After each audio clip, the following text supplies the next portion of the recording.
Assalamualaikum nih. Hai, Maaf ya salam kesusahannya warahmatullahi wabarakatuh. ini. Ya, dan mendapatkan beasiswa ke Jepang, ya. Baik nih. Baik.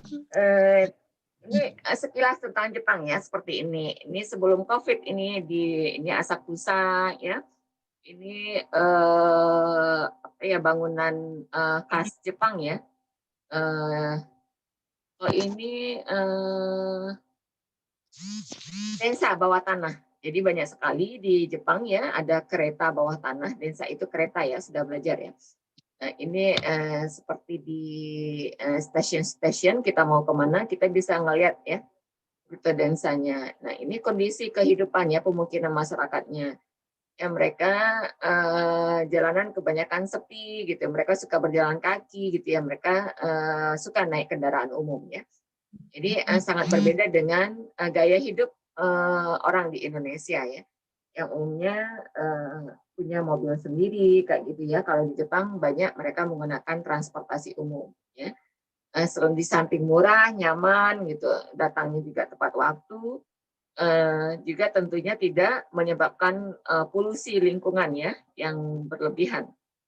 Nah, ini situasi di dalam kereta ya, jadi bisa tidur. Kalau mau tidur ya aman, insya Allah tidak ada copet. Ya, ini rumah-rumah tidak berpagar, ini kondisi perairan ya, jadi bersih. Ini ukuran di sini kita bisa melihat ya hasil dari pendidikan mereka ya. Mereka teredukasi, jadi tidak mengotori perairan gitu ya, kendaraan umum, transportasi umum bersih gitu ya. Karena kalau bersih, tentu suasana lingkungan udara yang kita hirup tidak merusak kesehatan ya, tidak mengandung banyak bakteri ya. Nah, selanjutnya,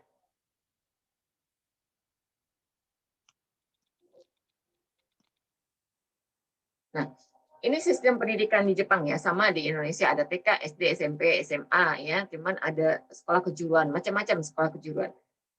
Sekolah kejuruan jadi guru TK itu ada ya, jadi ada SMA yang khusus untuk mengarahkan murid-muridnya menjadi guru TK.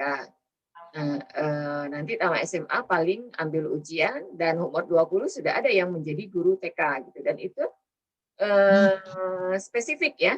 Dia bisa memainkan semua lagu anak itu harus bisa. Salah satu ujian menjadi guru TK ya di Jepang. Jadi lebih susah.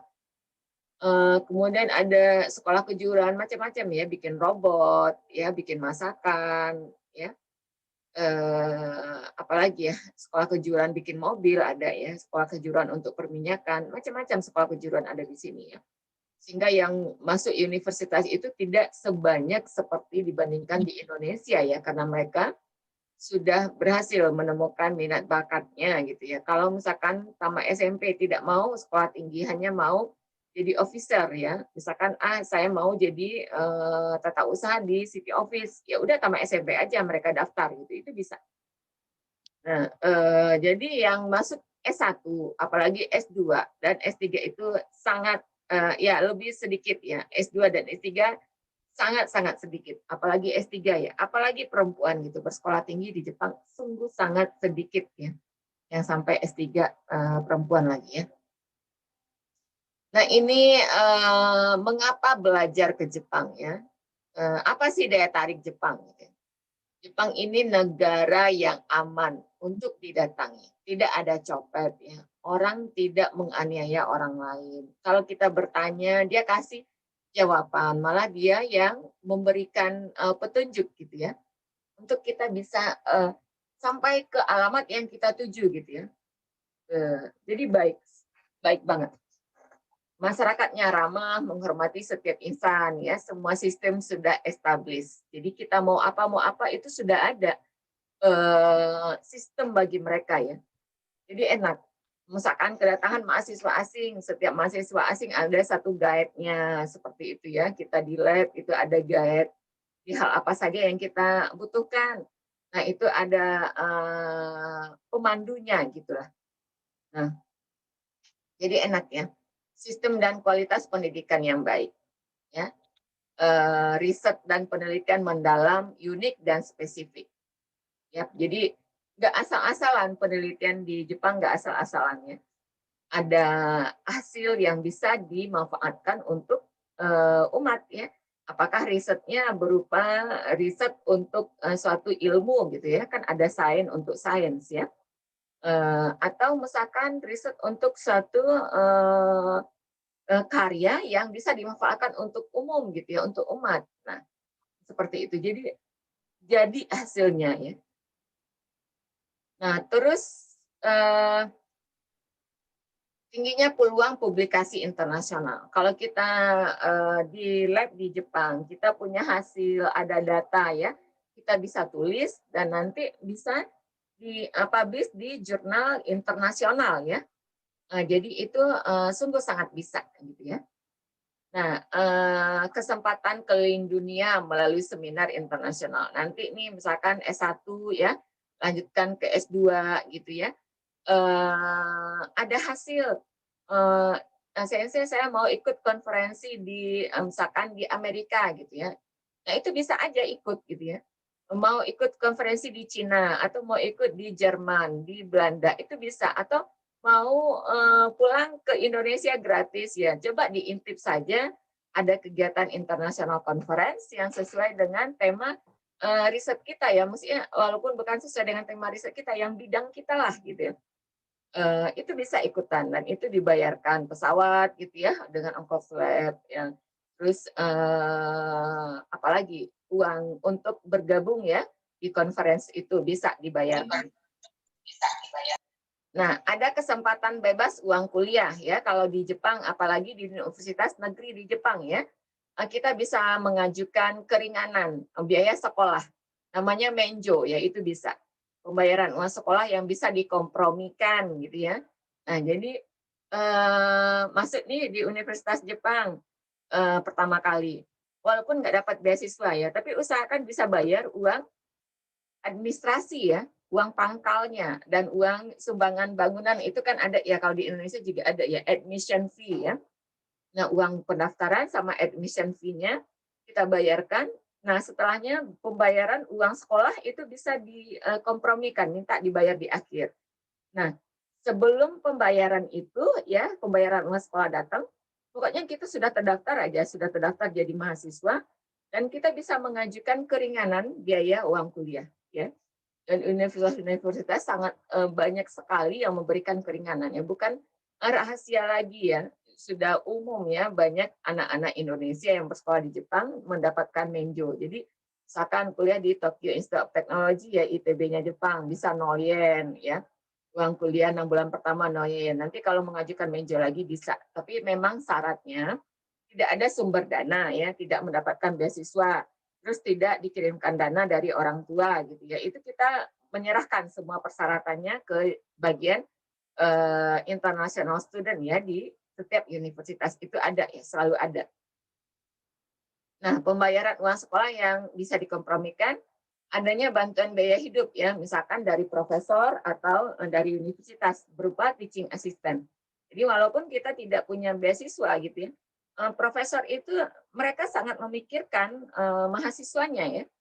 Jadi bisa diusulkan untuk menjadi teaching assistant. Nah, ini hanya membantu prof kita ya. Misalkan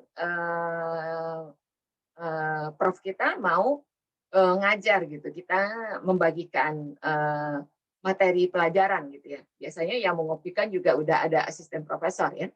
Nah, Ibu pernah jadi teaching assistant ini waktu doktoral tahun 1 ya. Nah, beberapa perguruan tinggi membebaskan uang sekolah dan memberikan beasiswa untuk seluruh mahasiswa S3 dan S2 ya. Terbaik contohnya ini Tokyo Institute of Technology ya. Sehingga dengan adanya sarana seperti ini, banyak anak-anak Jepang ya yang dia sudah bekerja misalkan kembali lagi untuk master kayak gitu ya, kembali lagi untuk S3 karena ada kesempatan beasiswa gitu ya. Karena saking banyaknya dana-dana yang dititipkan di universitas di Jepang ya. Setiap universitas itu ada selalu ya. Nah, terutama apalagi di universitas negeri itu sangat banyak. Nah, peluang mendapatkan beasiswa sangat besar ya kalau di Jepang ya. Nah, kalau menunggu di Indonesia saja memang sangat sedikit ya. Nah, berbagai poin positif lainnya belajar di Jepang, sistem bimbingan yang profesional. Jadi nanti nih kalau kan tahun 1 biasa ya, tahun 1, 2, 3 itu kuliah ya. Nah, tahun keempat itu harus setahun riset ya. Dan di tahun keempat itu kalau misalkan kita nantinya setelah S1 mau kerja gitu, di tahun keempat itu juga cari kerja. Jadi riset iya, mencari kerja iya juga. Jadi orang Jepang nggak nganggur-nganggur ya, sebelum tamat dia sudah menyiapkan gitu, tahapan apa yang akan dilakukan tahun depannya gitu ya. Jadi di tahun 4 itu mahasiswa S1 itu sudah di bawah bimbingan profesor ya. Jadi datang itu ke lab ya. Datang ke lab ya nanti riset penelitian. Nah, kalau misalkan ada kesempatan mendengarkan hearing ya untuk lanjut kerja, terus ada kesempatan interview atau apa, ya berangkat dari lab menuju tempat yang dituju ya, atau saat di kampus ada acara yang diadakan oleh kampus ya biasanya itu presentasi dari berbagai macam perusahaan gitu ya. Nah, di saat itu kita bisa langsung daftar. Jadi di Jepang sistemnya seperti itu. Universitas sangat memfasilitasi ya untuk mencari kerja. Jadi sebelum mahasiswa tamat itu sudah daftar dulu, sudah jelas ya. Nah, jadi di tahun 4 itu tugas mahasiswa kalau di Jepang itu kalau mau bekerja ya dia untuk mencari pekerjaan ya membuat lamaran kerja, terus mendengarkan presentasi, nanti ikut interview kayak gitu ya, seleksi. Kalau dapat ya sudah dia fokus untuk risetnya lagi. Tapi kalau belum juga ya sepanjang riset itu dia masukin gitu. Nah, cuman kebanyakan profesor ya kan punya link ya, dari profesor juga bisa membantu seperti itu ya, menginformasikan. Nah, jadi seperti itu sistem di sini ya. Nah, umumnya profesor adalah pembimbing, penjamin, dan orang tua mahasiswa ya di sekolah ya di kampus maksudnya ya. Kalau di sini biasa manggil sekolah kampus gitu ya. Kita namanya student ya. Kalau di Indonesia diterjemahkan pelajar gitu. Eh, jadi ya satu lab dipimpin oleh satu profesor ya. Di bawahnya ada associate profesor, ada asisten profesor ya. Ada mahasiswa doktoral, mahasiswa master, dan mahasiswa S1 tahun 4 ya. Itu bertingkat-tingkat. Nah, biasanya prof kita itu ya namanya sebagai prof ya sebagai pimpinan, imam ya ibaratnya ya. Kalau misalkan makan siang itu makan berjemaah ke kafe kayak gitu ya. Prof jalan di depan, nah didampingi oleh associate profesor, asisten profesor, di belakangnya ada mahasiswa doktoral tahun 3, doktoral tahun 2, doktoral tahun 1 ya. Nah, itu berjajaran ke belakangnya. Sampai yang di belakang banget itu mahasiswa S1 tahun keempat. Jadi seperti itu di sini ya. Mereka sangat menghargai sistem senioritas ya. Jadi mereka sangat menghargai sistem senioritas ya kalau di Jepang ini. Dan apa ya? Kita itu ibaratnya satu keluarga gitu. Dari satu profesor itu adalah satu keluarga. Jadi sakit dirasakan bersama, senang dirasakan bersama, dan sering banget juga ya satu lab itu mengadakan kegiatan ryoko gitu ya, kegiatan berpergian kemana gitu, terus nanti nginap di sana, nanti kita gantian presentasi kayak gitu. Nah, misalkan kalau profesornya hobinya main tenis gitu, biasanya anak-anak itu akan diadakan perlombaan tenis gitu. Nah, siapa yang menjadi pemenang sampai mendapat piala dari profesor gitu. Seperti itu ya keakraban antara profesor dengan muridnya, yaitu sistem bimbingan gitu ya, di mana semuanya satu kesatuan gitu. Jadi semuanya dipastikan disupport oleh profesor gitu ya. Nah, di Jepang itu inovasi yang tiada henti ya. Orang Jepang tidak pernah berhenti berpikir seperti itu ya. Jadi akan selalu ada motivasi ya untuk kita bergiat gitu ya. Lingkungan juga memotivasi ya. Misalkan pagi-pagi, ohayo gozaimasu. Nah, itu kan semangat ya, energi positif gitu ya. Memberikan salam itu sangat apa ya, sangat dianjurkan ya, malah merupakan program kurikulum mereka ya di sistem pendidikan dini dan dasar kayak gitu. Jadi orang Jepang nggak cuek-cuek seperti itu ya. Mereka sangat peduli satu sama lain ya. Bisa melakukan penelitian dengan baik. Jadi di Jepang karena mereka punya peralatan yang baik kalau para student yang membutuhkan peralatan di laboratorium ya, dan penelitian dilakukan dengan baik. Walaupun jurusan sosial pun ya, jadi tetap harus hadir di lab ya pada jam yang ditentukan. Biasanya kalau lab ibu dulu ya dari jam 9.30 semua mahasiswa itu sudah hadir sampai jam 5 itu jam wajib lab ya. Nah, kalau misalkan profesor belum pulang, biasanya mahasiswa akan bertahan ya. Kalau profesornya pulang jam 9 ya, mahasiswa bertahan sampai jam segitu ya.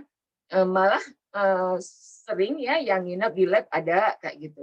Cuman akhir-akhir ini karena untuk menertibkan jam kerja dan untuk meminimalisir kecelakaan-kecelakaan di lab, karena pernah ada yang kebakaran atau lab yang meledak gitu ya. Jadi kalau mau nginep di lab itu harus meminta izin sehingga ada yang memonitor ya dari sistem penjagaan di laboratorium tentunya ya. Ada yang bertanggung jawab gitu. Nah, biasanya senior itu ada ya yang mendampingi ya kalau mau nginep di lab seperti itu ya. Nah, umumnya lab-lab penelitian punya dana yang sehat ya karena mereka selalu bergiat ya, tentu ada dana riset ya, sampai malah yang beli alat tulis kayak gitu ya, buku kerja gitu ya, label dan segala rupanya itu ya, fotokopi apa saja gitu ya. Ibu hanya mengeluarkan uang untuk sekolah itu untuk keperluan riset ya dan artinya studi lah ya, hanya untuk menjeli tesis gitu. Kalau mau fotokopi gitu ya, di lab ada mesin fotokopi gitu, tapi umumnya orang-orang di Jepang suka memakai buku asli ya, originality ya, karena itu terbeli ya dengan duit di sini. Itu kan hak cipta ya, penghargaan kita hak cipta. Kalau di Indonesia kan suka banyak ya di tempat-tempat fotokopi kita fotokopi aja gitu, pesan buku ini gitu ya. Nah itu kan menduplikasi hasil orang gitu. Nah, itu kan hak cipta ya. Kalau di sini nggak ada seperti itu. Nggak ada banyak dekat kampus fotokopi buku itu nggak ada. Orang beli aja gitu, kebeli dengan duit sini ya 5.000 yen atau berapa gitu ya. Atau misalkan 10.000 yen, 12.000 yen itu kebeli semuanya. Nah, sarana dan prasarana sangat komplit ya. Jadi tidak ada pinjam-pinjam alat, misalkan ya ke sana kemari enggak ya. Di lab Ibu kebetulan ya profesornya juga sangat terkenal ya di bidang biopolimer di Jepang itu malah beliau adalah profesor nomor 1 di bidang biopolimer ya. Sarana prasarana mereka sungguh luar biasa gitu ya dari A sampai Z mereka punya dari polimer science sampai biopolimer ya industri polimernya gitu ya. Artian kalau polimer ini udah dihasilkan gitu mau dibikin produk gitu dia juga punya ya peralatan-peralatan itu. Nah, akses jurnal internasional yang sangat mudah ya. Ketika kita berada di luar negeri, ya apalagi di Jepang ya, internet itu tidak ada jadi kendala. Kita bisa di meja kerja kita sendiri akses jurnal kayak gitu ya. Masing-masing mahasiswa itu ada nomornya, kita bisa akses internet tanpa batas. Mudah mendapatkan transfer ilmu ya. Orang Jepang tidak pelit berbagi, hanya ada kendala bahasa biasanya.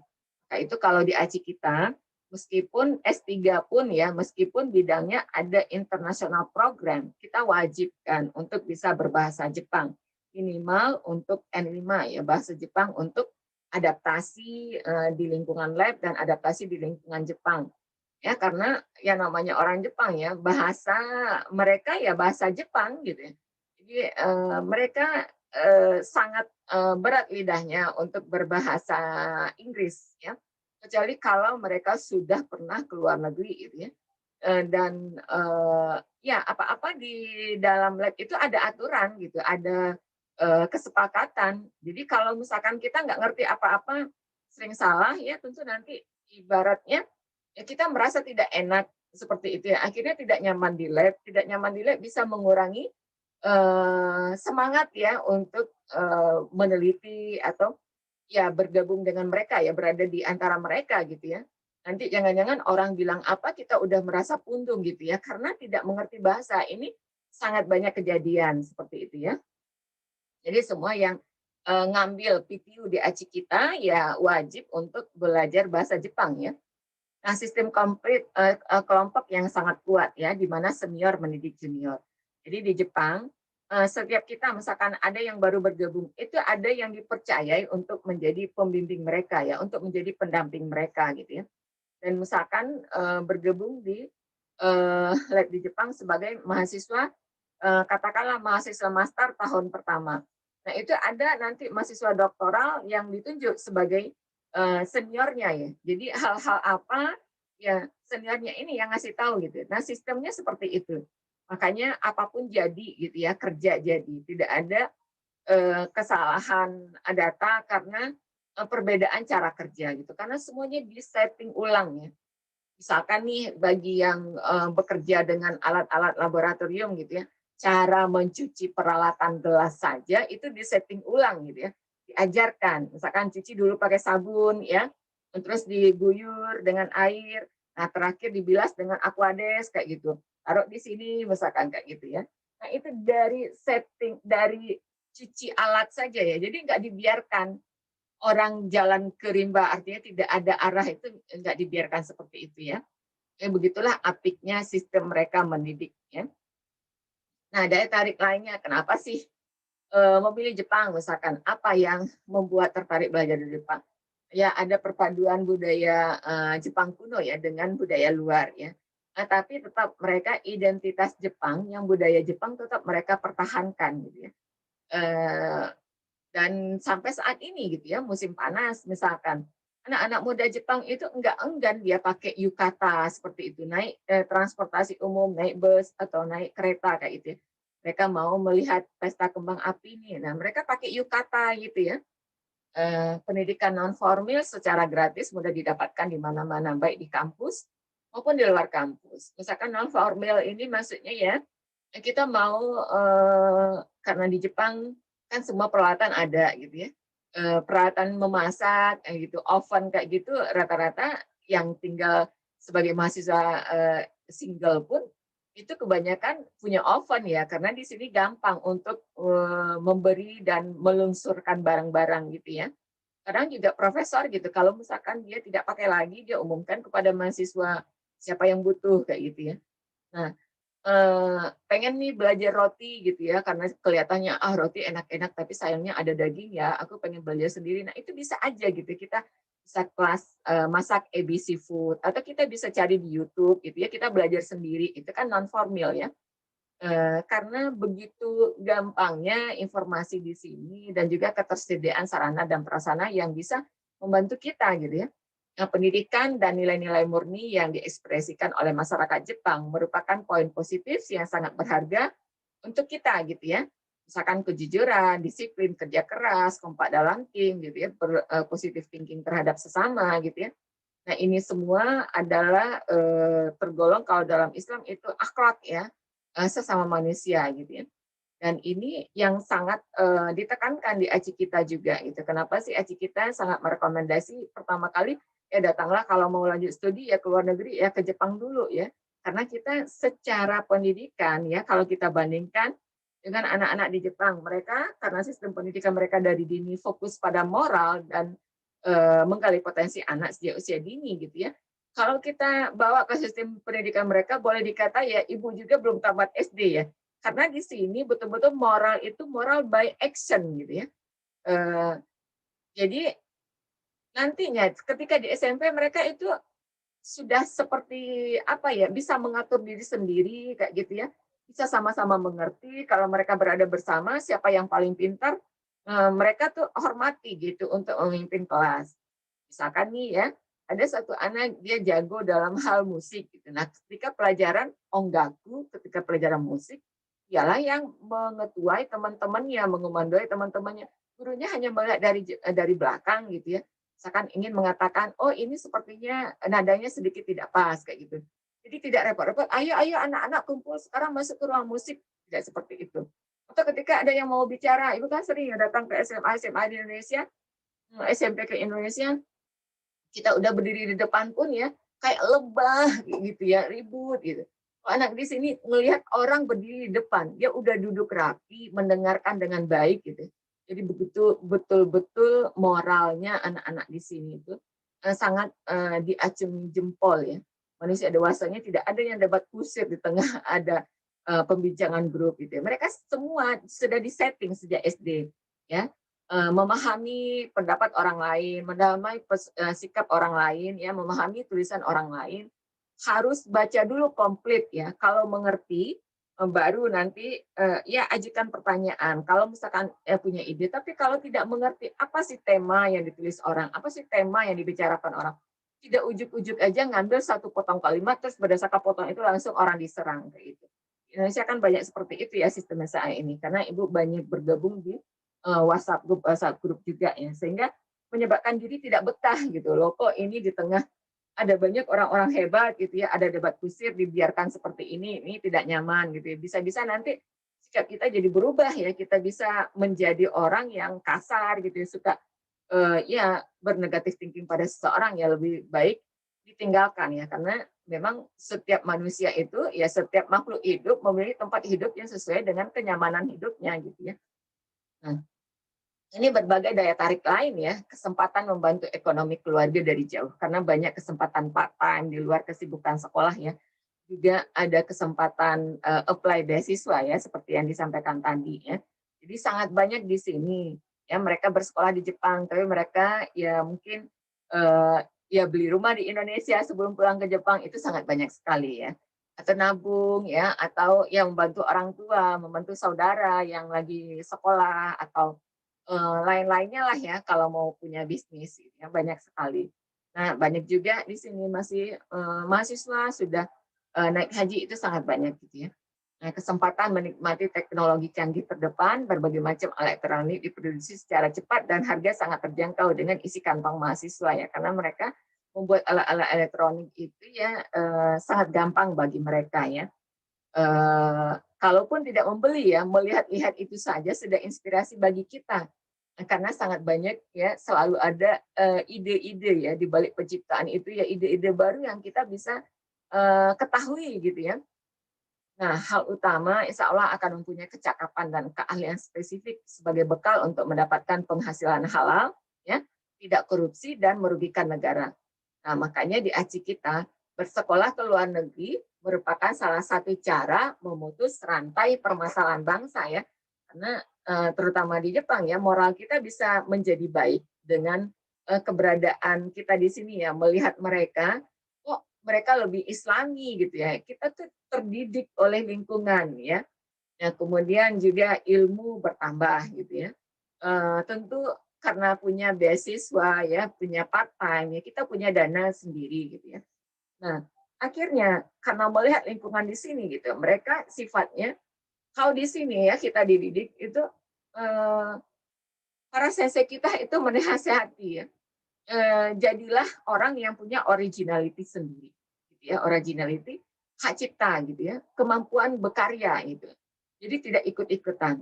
Yang kedua, kalau sukses gitu, jangan hanya berpikiran untuk diri sendiri gitu, tapi manusia yang sukses itu adalah manusia yang bisa bermanfaat bagi orang lain. Nah, bukankah ini Islami banget kan? Ya, jadi makanya itu ya Ibu dan ya kami-kami di ACI kita ya sangat rekomendasi untuk anak-anak Indonesia melanjutkan studi ke luar negeri. Kalau akan ke luar negeri, pertama datanglah dulu ke Jepang. Setelah itu baru silahkan mengembara ke negara manapun, karena di sini pun gampang ya untuk pergi ke negara lain. Karena mereka punya link, karena mereka sudah biasa mempersiapkan murid-murid mereka untuk lebih maju gitu ya. Dan profesor di sini juga kalau kita tidak bekerja atau tidak ada activity ya setelah kita tamat gitu, dia merasa tidak berhasil gitu mendidik mahasiswa. Jadi dia akan hubungi, mau bekerja di mana kayak gitu, maunya apa seperti itu ya. Jadi sangat baik pokoknya. Nah, ini dukungan pemerintah Jepang terhadap student asing ya. Kalau tadi poin-poin positif ya sesuai dengan kondisi di lab kayak gitu ya, sesuai dengan ya situasi Jepang. Nah, ini apa sih dukungan pemerintah? Di Jepang semua manusia yang hidup di Jepang itu wajib punya asuransi karena kesehatan itu biayanya mahal. Kalau kita masuk asuransi ada biaya bersama gitu ya dari uang-uang yang masuk itu kita bisa punya hak karena tidak semua orang sakit juga kan ya. Nah, asuransi kesehatan dengan harga yang bisa didiskon kalau seorang mahasiswa ya. Nah, adanya international forum di setiap kota ya untuk membantu segala problem orang asing. Jadi kalau misalkan datang di Kobe, ada Kobe International Forum. Datang ke sana, nanti misalkan apply jadi member di sana. Ya pertama apply untuk belajar bahasa gitu ya. Kita diajari oleh satu orang Jepang murid gitu ya. Jadi muridnya sedikit. Memang tujuannya untuk bisa interaksi dan untuk membantu kesulitan orang-orang asing. Nah, mereka yang mengajar itu adalah volunteer ya. Mereka tidak digaji coba. Jadi orang Jepang tuh luar biasa. Nah, semuanya itu kan amal jariah ya. Maka itu Ibu sangat tertarik ya karena melihat mereka itu kalau misalkan tidak ada kerjaan, lebih baik dia mengerjakan, ya mestinya membantu kegiatan untuk memajukan umat gitu ya. Subhanallah pokoknya. Nah, nanti misalkan, mau apa, saya mau belajar, misalkan ikebana. Ikebana itu seni merangkai bunga. Nah, dari guru kita di tempat international forum itu dia akan bisa, mengenalkan, mencarikan, saya pengen misalkan, pakai pakaian kimono belum pernah, dia akan mencarikan nanti. Malah ada ya yang, anggap sebagai anak angkat kayak gitu ya, diajak makan-makan sushi, ya sekarang Pak, pokoknya mereka tidak, ingin ya, kita tidak dibantu apa-apa, seperti itu ya. Adanya hak-hak yang sama dengan pribumi. Jadi ini misalkan ya, kalau misalkan, student ya, suaminya sebagai student, terus nanti kan setelah 6 bulan kalau sudah bergabung di universitas, itu kan bisa mengundang istri. Nah, sebagai penjamin itu biasanya profesor ya, kita mengundang keluarga. Nah, misalkan punya anak di Jepang, nah biaya melahirkan itu, eee, ya kalau, dulu di Tokyo ya, gratis bagi student ya, atau istrinya ya. Jadi yang belajar adalah suaminya, istrinya melahirkan itu bayar melahirkan itu gratis, ya. Mungkin saat ini ada perubahan, tapi tetap saja ada, kupon-kupon ya. Artinya kita bisa menggunakan kupon-kupon tersebut pada saat, pemeriksaan. Nah, habis melahirkan itu ada lagi nanti uang santunan dari asuransi ya sebesar 400.000 yen. Kabarnya semenjak COVID ini uang santunan itu berubah menjadi 1 juta yen ya, ada informasi seperti itu. Kedua, uang sekolah anak usia prasekolah yang sangat murah. Jadi kalau misalkan bapaknya masih pelajar nih, anaknya bersekolah di prasekolah. Kalau di Jepang prasekolah itu kan tidak masuk usia wajib belajar ya. Jadi, biaya anak sekolah ya yang bapaknya bersekolah atau ibunya bersekolah itu sangat murah, paling 1.000 yen ya. Kalau kami yang bekerja itu waktu itu bayar sampai 27.000 yen, ada yang bayar 40.000 yen ya, tergantung masa kerja orang tua ya. Di sini kan kalau kita bekerja makin lama itu gajinya makin besar ya. Jadi kalau orang tuanya lebih senior, ya gajinya lebih besar ya. Itu sistem di, Jepang seperti itu ya.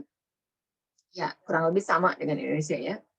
Nah, ada tunjangan untuk anak 0 sampai 18 tahun. Jadi di Jepang setiap anak punya gaji dari pemerintah ya. Sebenarnya ini ya dari pajak orang tua. Cuman semuanya dapat rata ya. Walaupun bapaknya masih student ya, anaknya tetap punya gaji gitu. Eh, Kalau sekarang ya kayak Acilan nih anak ibu, dia dapat sendirinya 15.000 yen. Kalau Abang Rais gitu dapat 10.000 yen gitu ya. Nah, itu santunan ya dari pemerintah setiap bulan ada masuk ke rekening gitu ya.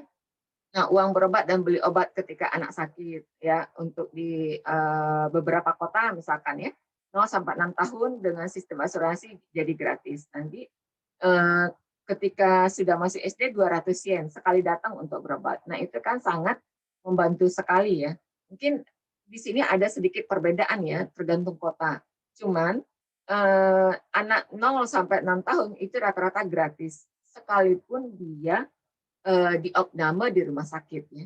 Hanya bayar biaya, menginap dan biaya makan ya, karena kita Islam tentu kita pilih makanan yang, tidak ada, unsur yang, apa ya, yang tidak dibolehkan gitu ya. Jadi, kita bayar biaya makan itu aja sama biaya, penginapan. Selebihnya biaya pengobatan itu gratis ya.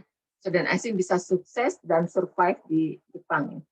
Jadi memang sungguh luar biasa, detail ya perhatian pemerintah Jepang itu untuk setiap student asing dari negara manapun ya. Jadi di Jepang sungguh banyak ya negara-negara ya orang-orang dari negara-negara yang berbeda ya. Apalagi di Kobe karena Kobe ini adalah tempat mendaratnya orang asing pertama kali ya. Kalau zaman dahulu mereka mau ke Jepang itu kan pakai kapal laut. Kobe itu kan kota pelabuhan. Nah, mendaratnya itu pertama di Kobe. Nanti baru dari Kobe dia mau ke Hokkaido atau ke Kyoto atau misalkan ke Tokyo arah sana gitu ya. Nah, Kobe itu juga makna katanya itu pintu Tuhan ya. Jadi artinya tempat ya membuka diri ya. Orang Jepang ke luar negeri dan orang dari luar negeri masuk ke Jepang gitu di tahun dahulunya ya mestinya itu di Kobe ya. Termasuk daerah yang ingin dibom oleh sekutu tahun 1945. Nah, di saat itu kita merayakan kemerdekaan dan persiapan mereka itu adalah Kobe ini. Ya karena Kobe ini kota ekonominya Jepang, jadi bukan Hiroshima dan Nagasaki ya. Cuman karena ada kondisi cuaca yang tidak baik sehingga si bomnya itu meleset ya ke daerah tetangga ya Hiroshima. Itu adalah daerah pemukiman, bukan daerah ekonomi. Jadi di dalam sejarah Indonesia ada yang perlu diluruskan ya. Itu Ibu mengetahui dari anak-anak yang bersekolah di Jepang. Dalam sejarah Jepang seperti itu adanya ya. Jadi bukan Hiroshima dan Nagasaki yang menjadi sasaran sekutu saat itu, adalah Kobe ini. Karena Kobe ini adalah kota ekonominya Jepang, jantung ekonominya Jepang ya, di masa dahulu ya, masa Jepang buka diri gitu ya. Makanya di Jepang, di Kobe ini sangat kuat ya jurusan ekonomi. Kobe University juga adalah didirikan oleh pakar-pakar ekonomi ya, dan universitas lain gitu banyak ya. Ekonomi dan hukumnya mereka di sini tuh sangat kuat. Ya. Tapi tidak tertutup kemungkinan ya, sampai saat ini ya karena semua bidang ilmu berkembang ya, ilmu-ilmu lain juga sangat baik ya perkembangannya gitu. Di daerah Kobe dan Hyogo ya maksudnya. Nah, bersekolah di universitas di Jepang ya, ada jalur beasiswa ya, masing-masing beasiswa sudah membuatkan alur yang jelas ya. Ini rata-rata umumnya sama, tapi spesifik setiap universitas itu ada ya berbeda-beda. Jadi kalau misalkan kita mau ke Kobe University, nanti kita harus pelajari ya beasiswa apa aja yang ada, terus nanti kita bisa apply.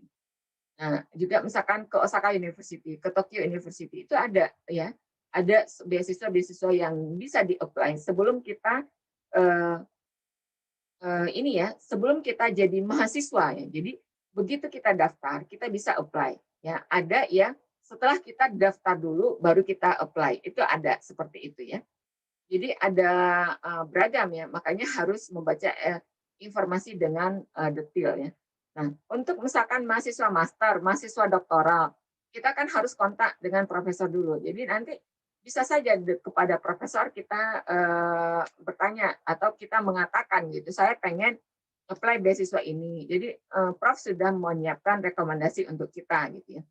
Nah, ya tergantung ini ya, tergantung powernya profesor ya, tergantung juga bagaimana interaksi kita selama berkomunikasi dengan profesor, itu juga sangat mempengaruhi gitu ya. Tentunya di ACI kita ya kami akan merekomendasikan orang-orang yang memang sudah jelas gitu ya, sudah punya persyaratan-persyaratan yang sesuai dengan universitas yang dituju kayak gitu ya. Nah, maka itu di ACI kita buka PTU ya, program PTU. Karena kita bisa menyesuaikan, ya menyiapkan ya, semua student-student yang akan kita kirimkan ya untuk lanjut studi ke berbagai universitas di Jepang. Gitu. Nah, untuk S1 memang kurang lebih sama seperti Indonesia, harus ikut seleksi masuk universitas. Ya. Dan ini juga sangat berkembang saat ini ya, ada program yang dalam bahasa Inggris. Jadi makanya di ACI kita ada PTU online juga untuk anak S1 gitu ya, nggak harus datang ke Jepang.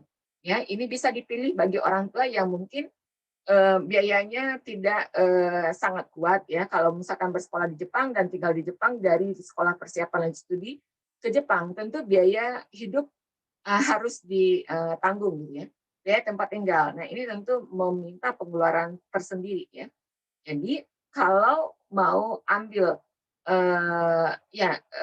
jurusan yang tersedia dalam bahasa Inggris ya, itu bisa saja dengan PTU online gitu ya. Sesuai yang kami pandu gitu ya.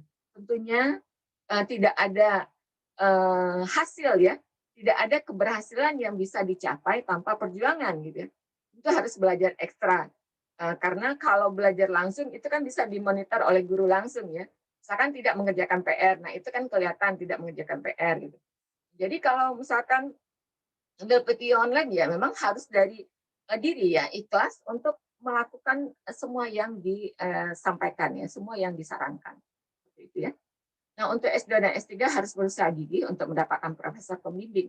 Nah, dengan adanya AJI kita ya, ini sangat membantu sekali. Karena memang untuk S2 dan S3 itu kunci utamanya itu ada pada profesor gitu ya. Seperti Ibu nih dapat profesor, nah beliau langsung berucap, ya kalaupun nanti beasiswa U2U yang kamu apply tidak lulus, saya akan mengundang dengan dana project dari riset katanya. Jadi profesor bisa menentukan ya, kita berangkat segera, kita mau diterima segera itu beliau bisa menentukan seperti itu ya. Nah, ini berbagai cara yang bisa ditempuh untuk studi ke Jepang ya. Ya macam-macam caranya ya.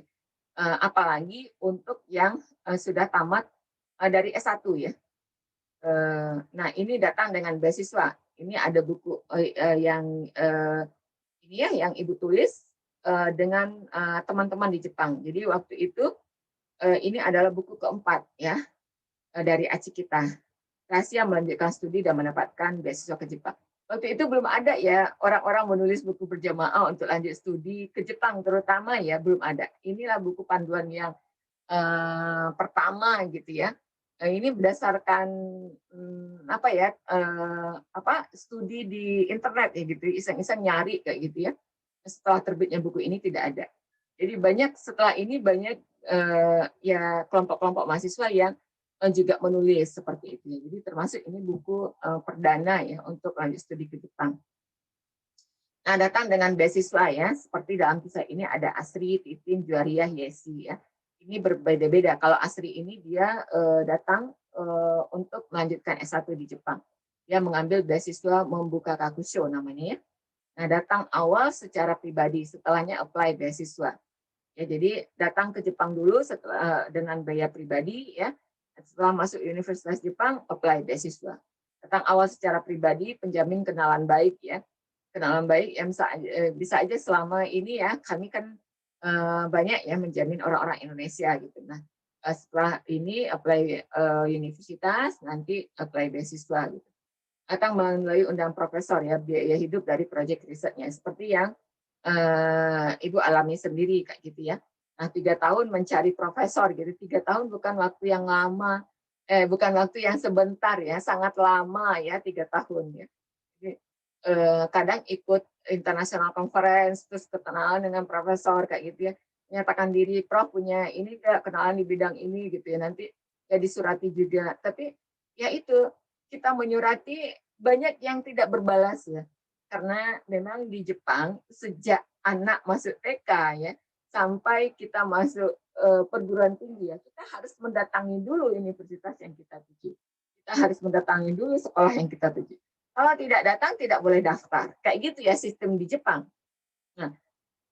Nah, kedua ya, Prof ini umumnya banyak diburu oleh orang-orang di dunia ya. Sangat banyak setiap hari surat-surat yang masuk. Nah, tentu mereka tidak tahu yang mana sebenarnya yang bagus, karena kalau mengirim surat kan semuanya bagus-bagus aja. Kayak di Jepang, mereka sangat meyakini ya seseorang yang direkomendasikan oleh seseorang. Jadi profesor itu hanya akan menerima orang yang direkomendasikan oleh seseorang yang dikenalnya ya. Jadi capek-capek aja kirim surat. Nah, cuman memang ada kadangkala ya keberuntungan gitu ya. Kebetulan dia iseng-iseng buka, nah dia mau balas, ya itulah ada beruntung, tapi sangat efektif bila seseorang merekomendasikan atau sangat efektif bila datang sendiri. Nah, tentu dalam saat COVID ini tidak bisa datang sendiri kan, karena situasi yang tidak memungkinkan. Kalaupun misalkan datang sendiri, kadang misalkan penyampaian yang tidak baik lah, tidak terkesan punya respon positif ya profesornya, itu bisa juga tidak diterima ya. Nah, jadi memang orang di Jepang seperti itu adanya, mereka lebih percaya kepada seseorang yang merekomendasikan gitu. Nah, datang sebagai trainer atau tenaga kerja itu juga ada gitu ya. Misalkan tenaga kerja yang datang dari Indonesia ke Jepang gitu, ini ada kisahnya di sini, kisah Dwi ya. Dan alhamdulillah sekarang beliau sudah jadi dosen di UI ya. Jadi dulu dia sebagai tenaga keperawatan ya bekerja di Jepang. Setelah itu sebelum pulang dia mencari kesempatannya untuk lanjut studi, dia hubungi profesor, dia datangi universitas dengan kesungguhan beliau ya diterima ya. Yang sudah tamat di Indonesia, sudah tamat ya S2 waktu itu pulang ke Indonesia jadi dosen di UI ya di Fakultas Masyarakat Kesehatan Masyarakatnya. Kan dengan mengundang istri atau suami. Nah, ini mungkin ya salah satu apakah istri atau suaminya dapat beasiswa membuka kakusho, nah itu biasanya bisa mengundang pasangan ya. Dan sangat banyak dimanfaatkan untuk pasangan tersebut, pasangannya masing-masing ya untuk daftar sebagai mahasiswa di Jepang ya. Jadi mungkin untuk pertemuan kali ini ya sudah 2 jam ya, Raya. Kita cukupkan sampai di sini ya. Jadi tadi kenapa belajar Jepang? Hal positif apa sih gitu yang ada di Jepang gitu ya. Kedua ya kesempatan untuk melanjutkan studi ke Jepang ya, berbagai cara untuk masuk studi ke Jepang ya, ada macam-macam ya, melalui beasiswa seperti itu ya, melalui undangan dari seseorang, terus mencari kesempatan itu bisa ya. Nah dengan adanya ACI kita ya anak-anak murid ACI kita semuanya, baik yang bersekolah di ACI kita atau juga yang bersekolah di sekolah-sekolah lain, asalkan terdaftar di program PTU, itu akan kita pandu ya, sesuai dengan tingkatan masing-masing. Kalau S1, kalau dari SMA, yang saat ini SMA, ya tentu kita akan pandu untuk masuk S1 ya, sesuai dengan minat bakatnya. Nah, nanti universitas-universitas apa yang bisa dimasuki, ya itu tergantung lagi kepada ini ya, kepada minat sendiri ya. Nah, tapi kalau misalkan belum ketemu minatnya ada di mana gitu ya, nah nanti bisa saja ini ya dengan membaca kayak gitu ya, atau dengan melihat lab-lab profesor kayak gitu ya, itu bisa salah satunya. Memang sangat efektif apabila datang ke sini dalam satu event namanya Open Campus. Nah itu kita memang visit berbagai macam lab-lab gitu. Nah, nanti kan akan kelihatan ini risetnya di bidang apa, ini risetnya di bidang apa. Jadi akan match gitu. Oh, kayaknya aku tertarik di bidang ini nih. Nah, nanti baru kita arahkannya sesuai dengan si profesor itu ada di departemen mana, baru nanti departemen itu yang kita tuju gitu. Agar ketemu nanti ya bisa masuk ke bidang riset profesor ini. Karena di Jepang ya cara berpikir mereka sangat berbeda dengan di Indonesia. Kalau Indonesia misalkan agak arah ke perusahaan-perusahaan riset-riset yang berhubungan dengan zat kimia, pokoknya ya udah pokoknya kimia aja dulu gitu kan. Kalau di sini enggak ya, macam-macam ilmunya, bidangnya. Ada yang life science kayak gitu. Jadi unik kayak gitu kalau melihat bidang-bidang jurusan-jurusan S1 di Jepang pun gitu ya, sangat sangat mengarah gitu ya, sangat mengarah pada aplikasi, sangat mengarah pada tujuan yang akan dituju gitu ya. Jadi itu sangat bagus ya. Nah, di ACI kita inilah yang kita inginkan. Kita pengen ya motonya ya menciptakan Habibie masa depan bangsa. Definisi Habibie ini adalah orang yang mempunyai moral yang baik, ya. Orang yang mempunyai potensi diri yang unik, ya potensi diri. Nggak harus seperti Bapak Habibie yang dia memang top yang di bidang IT-nya gitu. Dia memang menguasai teknologi tinggi ya, bisa bikin pesawat. Tapi yang dimaksud Habibie di sini definisinya itu adalah orang yang berakhlak baik, kemudian orang yang mempunyai kespesifikan, ya minat bakat, tidak harus untuk menjadi profesor di perguruan tinggi, enggak ya. Tidak harus untuk menjadi ahli teknologi seperti Pak Habibie, enggak. Pokoknya dia punya keahlian spesifik, unik. Ya. Ketiga ya, punya hati untuk memajukan umat ya, memajukan orang lain, memajukan bangsa gitu ya. Sehingga kita bisa ya maju bersama gitu. Inilah cita-cita perjuangan di ACI kita ini. Baik, demikian untuk materi kali ini ya. Mungkin nanti bisa kita lanjutkan lagi kepada materi berikutnya pada pertemuan yang berikutnya nanti akan diinformasikan lagi ya. Misalkan bidang-bidang studi ya atau beasiswa apa aja yang ada gitu ya. Bisa juga melihat bagaimana sih lingkungan kehidupan kampus seperti itu ada ya untuk memotivasi semuanya agar ya murid-murid tetap bersemangat ya untuk melanjutkan studi ke Jepang ini. Baik, Makasih banyak. Assalamualaikum warahmatullahi wabarakatuh. Waalaikumsalam warahmatullahi Waalaikumsalam warahmatullahi wabarakatuh. Terima kasih, Mi. Hai. wabarakatuh.